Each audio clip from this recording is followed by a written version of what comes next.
Place au deuxième épisode de notre série de la semaine consacrée au château de la métropole. Ce soir, nous faisons escale à Pessac, au château Aubryon, cru classé de 1855, parmi les pionniers de l'exportation, notamment en Angleterre. Jean-Pierre Stahl, Guillaume Dequet.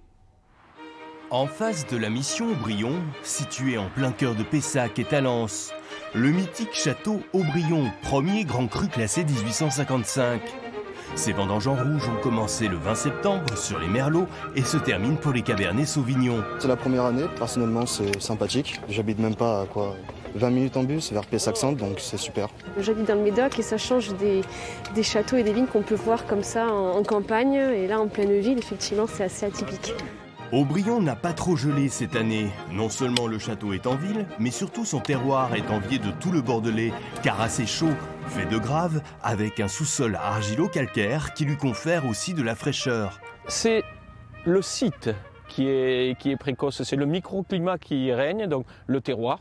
Il y a 30 ans, on voyait un portail ici, il y avait une maison bourgeoise, et là nous sommes dans le jardin de la maison. C'est-à-dire qu'aujourd'hui, la valeur du terroir ici est telle qu'on rachète les maisons, qu'on les détruit pour replanter de la vigne. Donc on fait faire marche arrière à l'urbanisme ici. Aubryon, ce sont 54 hectares de vignes. Un nom qui résonne dans le monde entier dès le XVIe siècle avec la famille de Pontac, qui a construit le château, et Arnaud III de Pontac, qui va faire connaître Aubryon en Angleterre. Arnaud III va mettre en place des techniques nouvelles de vinification et de vieillissement qui va permettre de faire des vins qui vont être plus denses, plus riches, plus colorés que les vins qui existaient jusque-là et qu'on va nommer les New French Claret. Donc ce sont des vins plus soutenus. Et puis le fils d'Arnaud III de Pontac va avoir l'idée plus commerciale d'aller exporter le vin d'Aubryon en Angleterre en ouvrant une taverne. Et comme un écho à ce passé glorieux, Aubryon ouvre aujourd'hui son pavillon Cattelan, un ancien chai restauré durant 4 ans, dédié à l'œnotourisme, avec une fabuleuse cave où se pressent ses amateurs étrangers. C'est toujours un plaisir de venir à la source et de regarder ces belles bouteilles.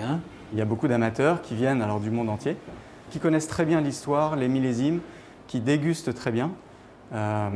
Et qui sont très curieux de suivre justement les millésimes actuels.